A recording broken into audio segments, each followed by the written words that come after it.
Warning! The following presentation contains information that might contradict what you have previously heard, or believed to be true, about how the human body works, and contains material that is not suitable for closed-minded individuals. Enjoy! Well, thanks for joining us again. We're going to continue looking at diet, nutrition, and metabolism. Once again, trying to answer the question, does it really matter what we eat? We have previously looked at topics related to carbohydrates, proteins, and lipids. And so when we talk about does it really matter what we eat, there is a yes and a no that comes along with this.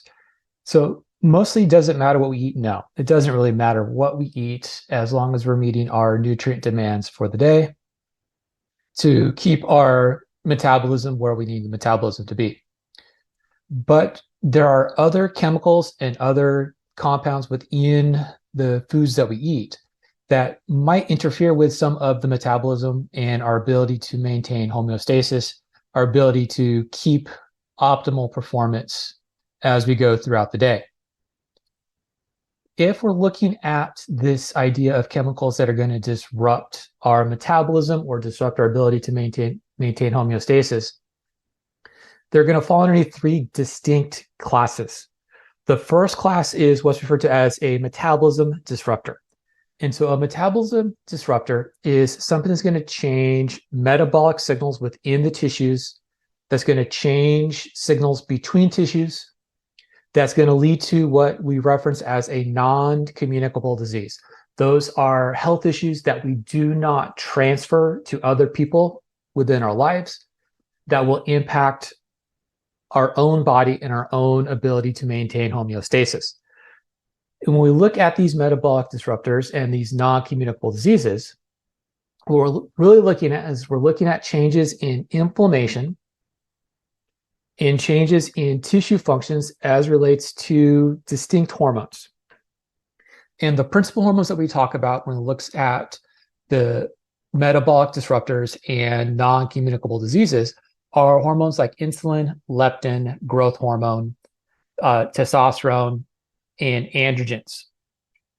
When we look at these, what ends up happening is that when we consume foods that act as metabolic disruptors, we get changes in signals coming away from the brain that is going to change our food drive. That's going to want us to intake more food. When we intake more food, that's going to ultimately lead to more metabolic disruptors based off of the signals that are coming in. We'll take a look at a couple of them here in a bit. The other thing that happens is that as we start to increase more food intake and as we start increasing the amount of metabolic disruptors we're taking, it's going to change the way in which the liver is going to function, change the way in which the skeletal muscle and the bones are going to function, change the way in which the adipose, the fat cells within the body, are going to function. And what this does is this increases the amount of inflammation taking place, which reduces our responsiveness to insulin. The reduction in the response to insulin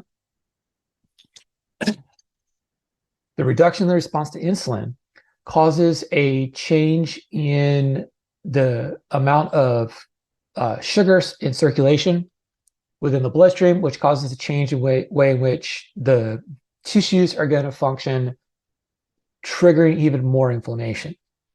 And what this does at the adipose cells is it's going to lead to what's referred to as differentiation. We're going to get new adipose cells coming into play.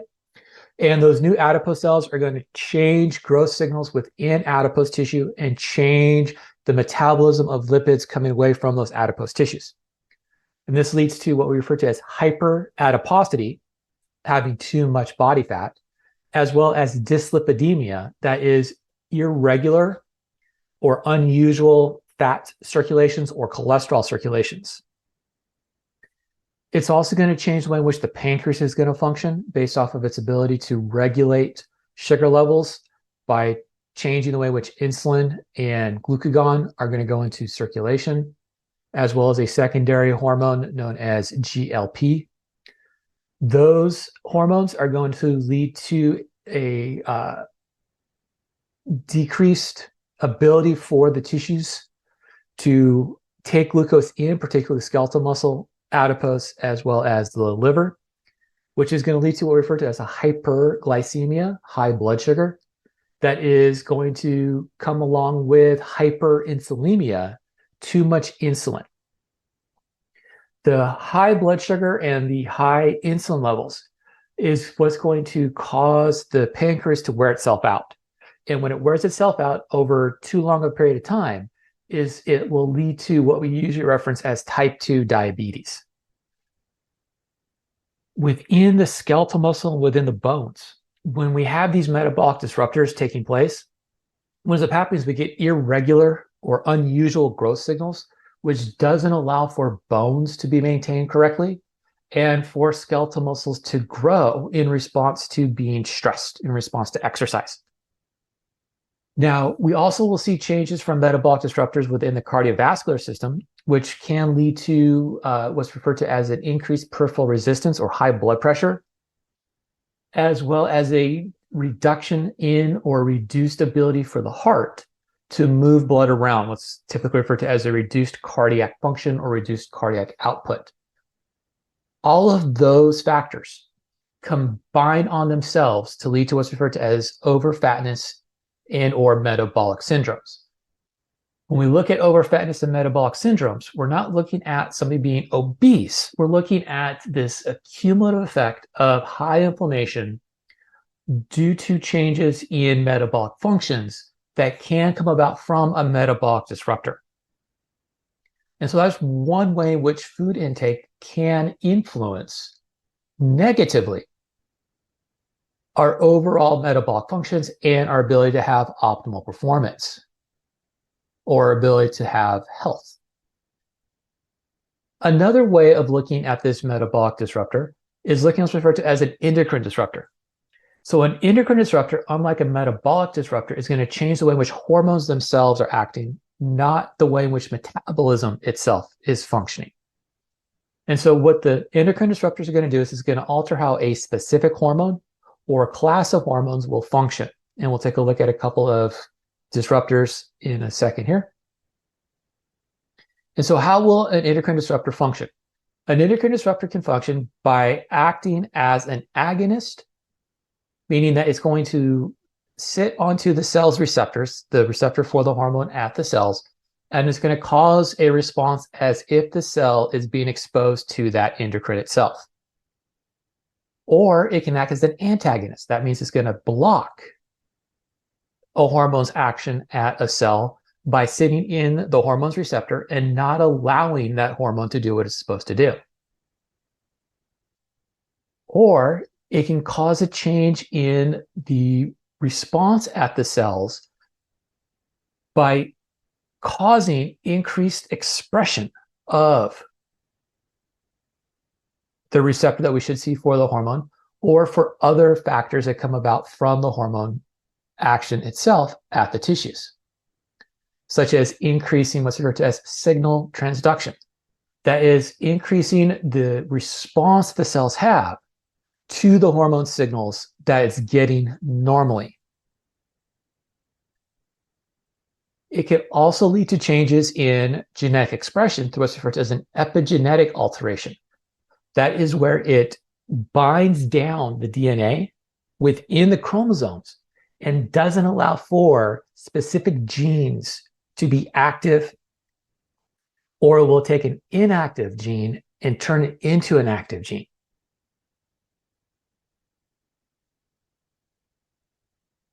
An endocrine disruptor can also stimulate additional hormones to be produced by the cells. So it's not going to necessarily increase the action of hormones, but it's going to cause more of that specific hormone to be produced by the body. It can also impact the way in which hormones are being transported around the body, both within the cell, meaning bringing that hormone into the cell itself to do what it's supposed to do, changing the way in which that hormone is being cleared from the body. So most hormones will get broken down over a specific period of time. And that's one way in which the body is able to regulate the amount of hormones that are in the circulation at any point in time. And so what an endocrine disruptor could do is it could block the way in which we break down those hormones, either speeding up the clearance of the hormones, getting rid of hormones faster than what they should be getting rid of, or keeping them around longer than what they should be kept around for.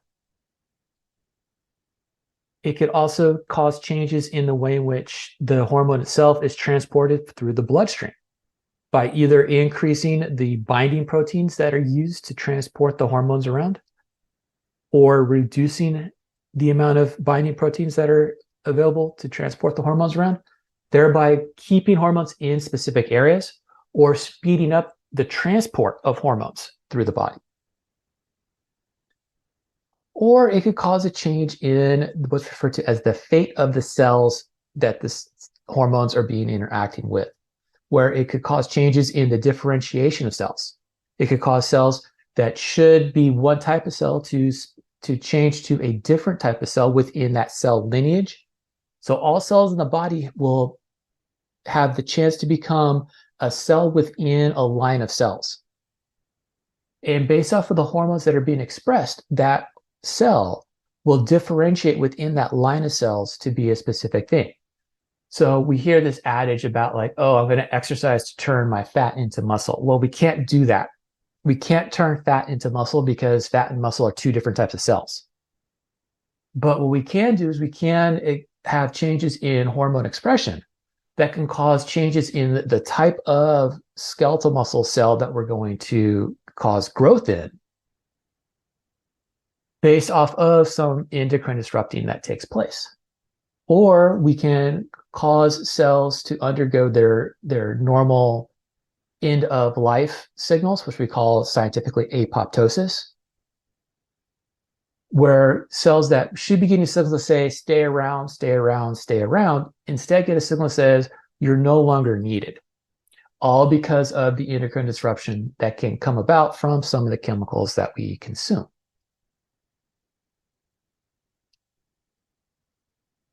The last way that we can have this disruption taking place is through toxins and poisons. And so when we look at endocrine disruption, we look at metabolic disruption, we look at toxins and poisons, it's all about dose and duration expressions. With toxins and poisons, we're going to have variable actions based off of the type of chemical that we're looking at. All chemicals have the chance to become a toxin or a poison based off of its ability to interfere with metabolism, either by altering functions of enzymes within metabolism or by altering the activation of enzymes within metabolism. Regardless of how it's going to alter enzymatic functions, chemicals that can't act as a toxin or a poison will cause some sort of cellular dysregulation to take place. For some of the toxins and poisons that also exhibit a metabolic disruptor effect, we'll also see mitochondrial dysregulation that will occur. One of the more commonly discussed toxins and poisons that we look at are things like cyanides. And what cyanide is going to do is it's going to interfere with the mitochondria. And by interfering with the mitochondria, it's going to reduce the ability for the cells to get the energy molecules back that it needs, the ATP. And if the cell cannot get the ATP back, then it's not going to be able to do all of the metabolism it needs to do. And this is where we have to remember that the difference between a toxin and a poison is that a toxin is going to interfere with the metabolic functions, but doesn't necessarily immediately cause death, whereas poisons will cause death.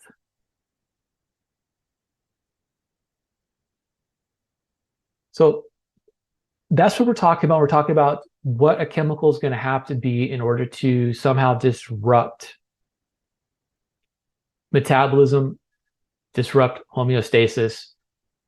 So let's go ahead and let's take a look at some of the classes and classifications of chemicals that have been said to cause a disruption to metabolism. And we'll look at basically three kind of classes here. We'll look at things that we see within some of the fruits and vegetables, as well as some of the meat products that we consume, such as nitrates, organophosphates, and glyphosates. We'll take a look at some of the chemical disruptors that might impact our reproductive functions, such as bisphenols and phytosterols. And then we'll look at some of the sweetening agents that we use in some of our foods that have been purported or reported to impact homeostasis as either a metabolic disruptor, an endocrine disruptor, or a toxin. And that includes high fructose syrups, as well as the artificial sweeteners. What is being said about all of these classes of chemicals? Because the same thing seems to be said about all of them, that they're somehow, quote unquote, dangerous to human health. And they're dangerous to human health because somehow all of them are going to cause obesity. All of them are going to somehow cause cancers. All of them are somehow going to cause nervous system issues. Some, but not all of them, are going to cause some sort of early puberty. The early puberty thing is a misnomer, and it's a misnomer based off of misunderstanding of statistical normalities in the ability to look at populations as a whole. And we'll talk about that. We've talked about that on a couple of the YouTube videos as it relates to reproductive physiology and puberty. And we'll talk a little bit about early puberty issues with hormones in the foods in subsequent talks here. There's also this idea that somehow all of them are going to cause cardiovascular disease. And the way in which they're all going to be able to do this is either by functioning as an endocrine disruptor or as a metabolic disruptor or some combination of the two. Now, the last one that is being levied against a lot of these is that somehow they're going to cause liver issues, in particular, non-alcoholic fatty acid liver syndrome. Now, that non-alcoholic fatty acid liver syndrome goes hand in hand with the obesity over fatness issues, where when we have obesity and over fatness issues, we almost always see some sort of liver disease issues, in particular the non-alcoholic liver disease issues that can lead to cirrhosis of the liver.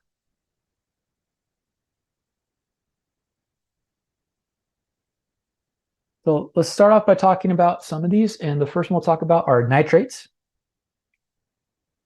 Some of the health issues that we see with nitrates come about due to blood pressure dysregulation, due to nitrous oxide exposures. So what ends up happening is that metabolically, the nitrates that we can consume from some of the processed meats, and so we'll get nitrates from processed meats. We can see nitrates in some of the fertilizing agents if we don't wash off the fertilizing agents from the fruits and vegetables that we consume. What the body will do is it will take these chemicals, these nitrates, and it will convert them into nitrous oxide. NO is the chemical symbol for nitrous oxide. And what nitrous oxide is it's a vasodilator. It causes the blood vessels to increase the diameter. The increase in diameter of the blood vessel causes a reduction in blood pressure. And the body doesn't want to have these drastic changes in blood pressure. And so when we have high nitrate exposure leading to high amounts of nitrous oxide being produced, is that the body will somehow adapt itself to this exposure. And that exposure causes a dysregulation of blood pressure, where we can have wide swings of blood pressure, which is where we have to be careful consuming large amounts of nitrates if we happen to have any type of known cardiovascular issue. Another thing that happens with increased consumption of nitrates is an issue with hemoglobin production,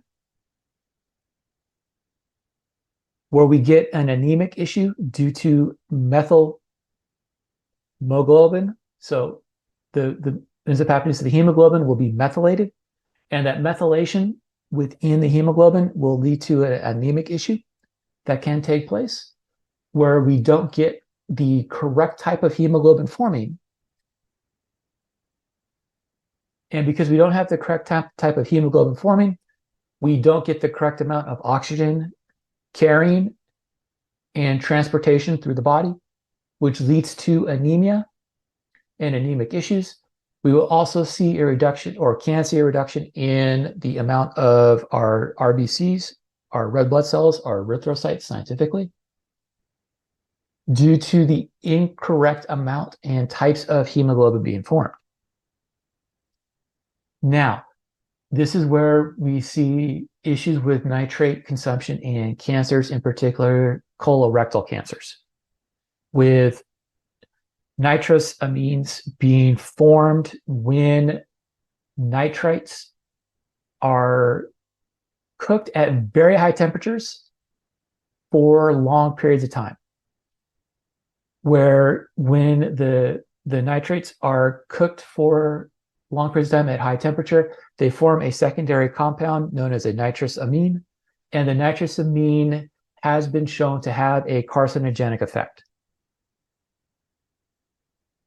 So those are some of the metabolic issues that can come about from nitrates consumptions. We also have some physiological and metabolic functions that are going to come about from organophosphate exposures, such as reduction in an enzyme necessary to break apart a neurotransmitter known as acetylcholine. So what ends up happening is that the organophosphate is going to block an enzyme known as acetylcholine esterase.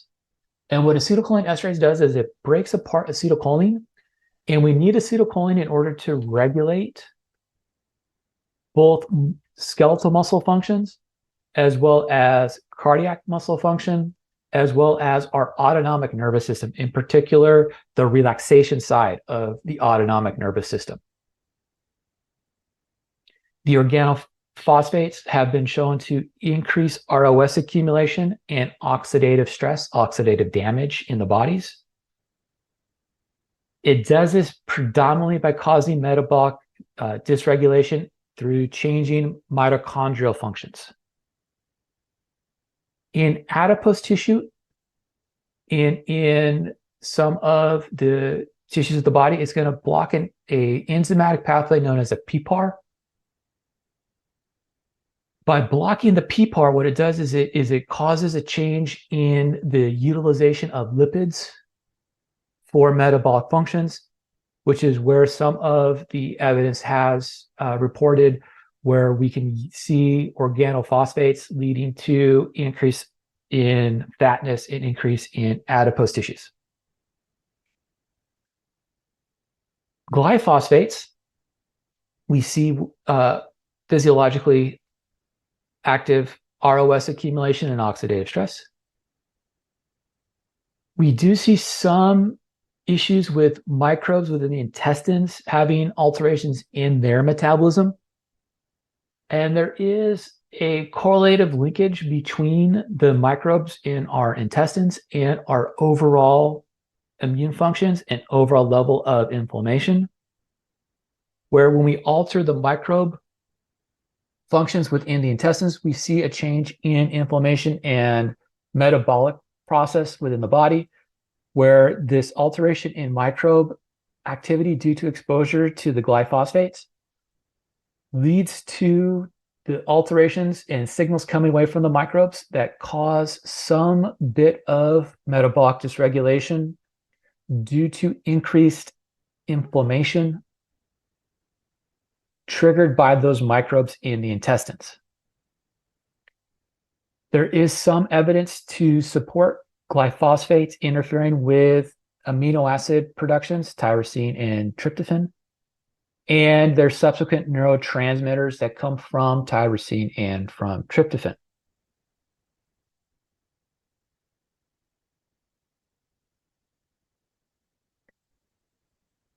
So those are the nitrates, the organophosphates, and the glyphosates.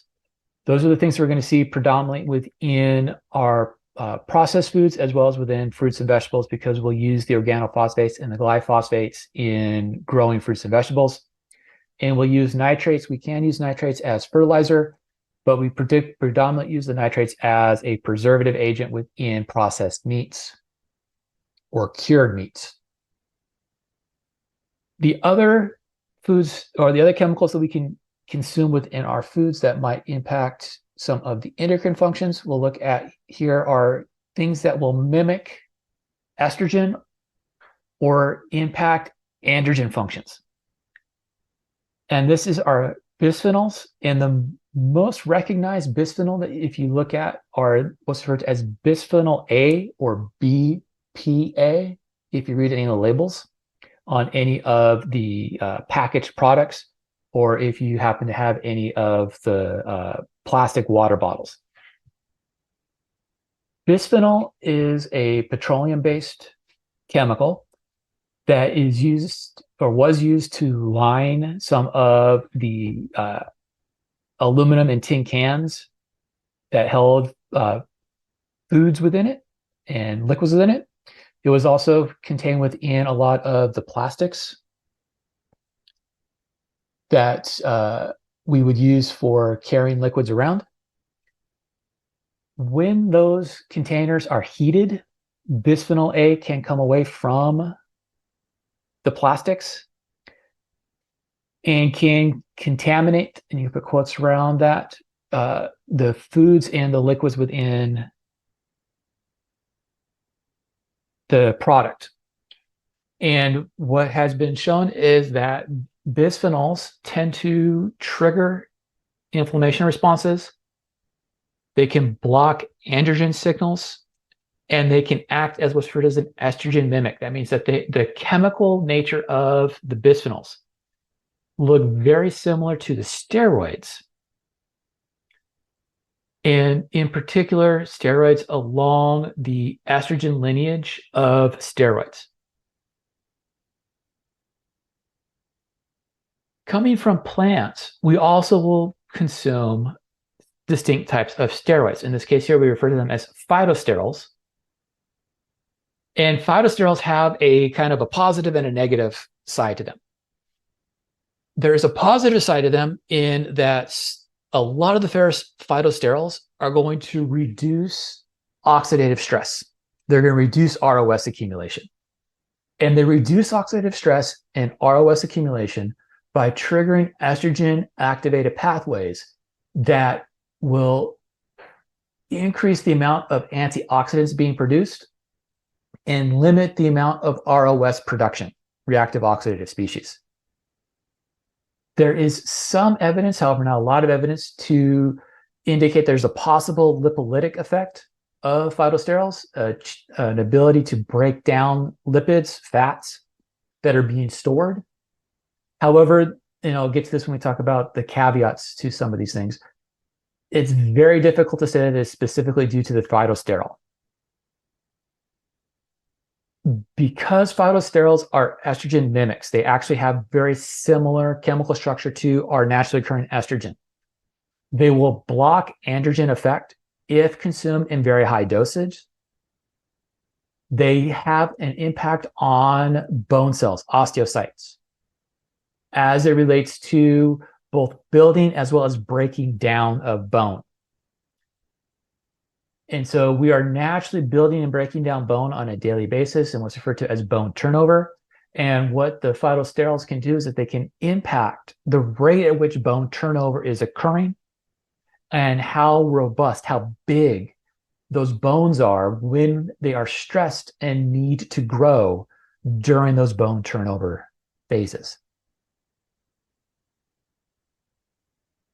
And so if we look at what the bisphenols and what the phytosterols are going to do metabolically, is that they can impact reproductive functions. There is a slight link with an increased chance for reproductive related cancers, particularly from the bisphenols. There's an increased risk for neurodegenerative diseases, particularly from the bisphenols. There's an impact on bone mineral densities and bone health.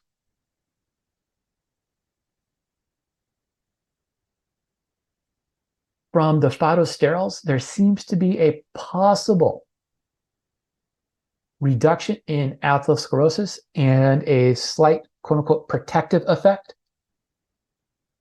on cardiovascular health from the phytosterols. But once again, it's very difficult to say that it's specifically coming from the phytosterols in the diet. Which takes us to the last bit of chemical class that we'll talk about today. And those are the high fructose syrups and the artificial sweeteners. And for both high fructose as well as for artificial sweeteners, we're going to see a change in metabolism. We're going to see a change in metabolism both within the microbes of the intestines as well as what we see in the body. For fructose in particular, we know that fructose is going to trigger lipid growth, lipid synthesis, making of new fats, independent of any other signal to make new fats. Fructose, because it's going to change how cells are going to use glucose and change the way in which cells are going to be doing lipid synthesis, which is going to change the way in which adipose cells and immune cells send out signals, will increase inflammation.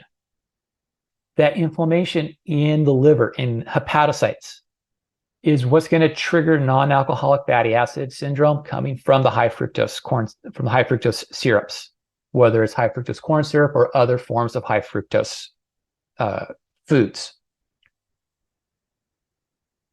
From the artificial sweeteners, not only do we have all of those factors coming into play, we also see them changing the way in which we're going to synthesize specific fatty acids, which may reduce the essential fatty acids that we need for our metabolism to be in optimal balance. We also see a slight change in physiological pH issues. That change in physiological pH issue has been associated. Once again, there is very limited cause effect linkage with carcinogenic effects coming from artificial sweeteners themselves.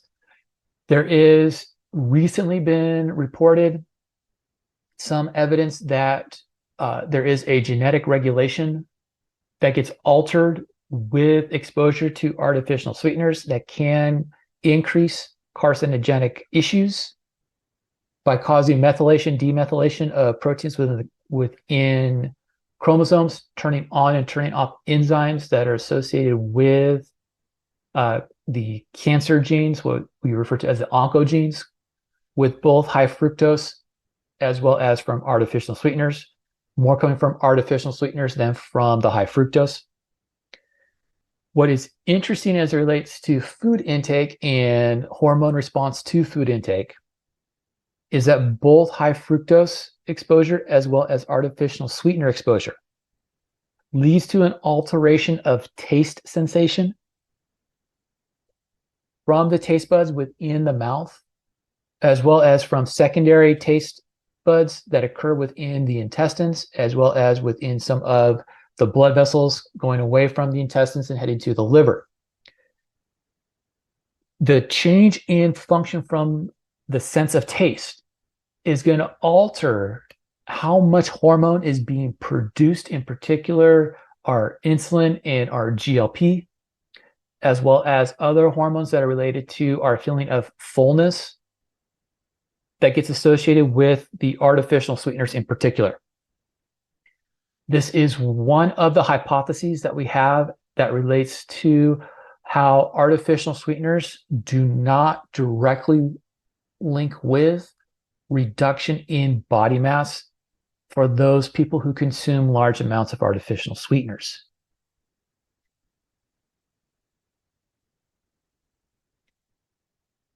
So that's what physiologically is taking place. That is what we have everybody out in the universe saying these things cause and these things do. We know that they have some bit of metabolic disruption, some bit of endocrine disruption. There's not really a lot toxic effect that can come about from these chemicals in the foods. But what does the science have to say about these things? So what's the take-home message on our nitrates, or organophosphate, and our glyphosates? So the nitrate concern appears to be more based on environmental harm that comes about from overuse of nitrates in farming as a fertilizing agent than from a health harm issue. There is the linkage that we see with increased cancer risk from chronic intake of the cooked nitrates and an increased risk for anemia, particularly for younger individuals as well as for very old individuals, as relates to interference with normal hemoglobin formation. The cancer risks come about not from single exposures or limited exposure, but from chronic exposure to those cooked nitrates at very high temperatures and for prolonged cook times, which means that you can reduce that relative risk for the cooked nitrates by cooking foods for less time or cooking foods at lower temperatures.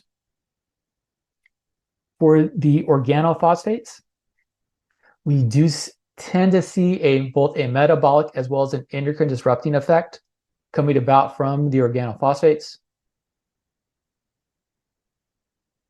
The glyphosates, there is limited evidence, and the models that show effects are kind of questionable in terms of, do we have a real life effect based off of how we're consuming the foods that have been exposed to the glyphosates? The take-home message on the bisphenols and the phytosterols is that we may see an impact on reproductive functions due to those chemicals acting as estrogen mimics. Bisphenols may increase the risk for developing reproductive cancers because of their impact on mitochondria and on ROS and oxidative stress. We may see an increased risk for neurodegenerative disease. Phytosterols may impact our bone mineral densities, particularly with prolonged exposure to phytosterols, which can become problematic if my source of protein is predominantly going to be from soy, as soy tends to have a higher density of phytosterols in it relative to other sources of plant proteins. Phytosterols at low dosage may reduce reactive oxidative species and reduce my risk for cardiovascular disease, but that's only at low dose. With higher doses of phytosterols, we tend not to see those impacts, those effects. For the high fructose syrups and for the artificial sweeteners, we have a possible impact on metabolic disruption, starting with the microbes and spreading into the body itself. There is a correlation with increased fatness and overfatness, and the overfatness metabolic issues coming about from consumption of foods that have high fructose or artificial sweeteners within it, due to increased inflammation, ROS and oxidative stress that can come about from cells trying to metabolize the high fructose and or the artificial sweeteners. There is an increased risk for cardiovascular disease due to the ROS and oxidative stress, as well as the inflammation that takes place. Now, having said all that, there is a caveat to all of this. Most of the evidence that we have is coming from animal model and from cell studies. And what we have to remember is that for the animal models and for the cell studies, the animals are being exposed to the chemicals in a different nature than how we get exposed to those chemicals. And because the exposure is different, and because of the way in which animal physiology and human physiology is slightly different, is not really a one-to-one relationship that takes place. Where we might see these evidence taking place within animal models, that may not hold true in the long term for humans. For cells tend to act differently when they're in a lab culture, when they're in test tubes and when they're in petri dishes, the things that we use to grow cells in the labs, versus when they're linked with all of the other cells in the body, being exposed to all of the other hormones and all the other signals that we have in the body. The other caveat that we have to remember is that with human health, it's very difficult to indicate a single factor will cause any specific disease to take place. There's too many cogs within the machine spinning to say that it is a specific thing that's causing one cog to spin off when all of the cogs are interwoven with each other to allow for the machine to run properly. And so when we start looking at all of these studies out there, all of the news reports out there that say, oh, we have this chemical that's going to cause this cancer, or we have this chemical that's going to cause this disruption to our metabolism, or we're going to have this chemical that's going to cause this disruption to this hormone, or this chemical is going to cause this to take place. We have to take a step back and realize that it may not be just that one thing, but a whole host of things where that one chemical may be linked to other behavioral things that cause the health issues to come about. Well, thanks for listening. This is just the introduction to a whole host of discussions looking at chemical disruptors to metabolism. Hopefully you got a couple of new ideas coming away from here. And please stay tuned as we will be discussing hormones in our foods and the fact that it's not as advertised as what we think it is.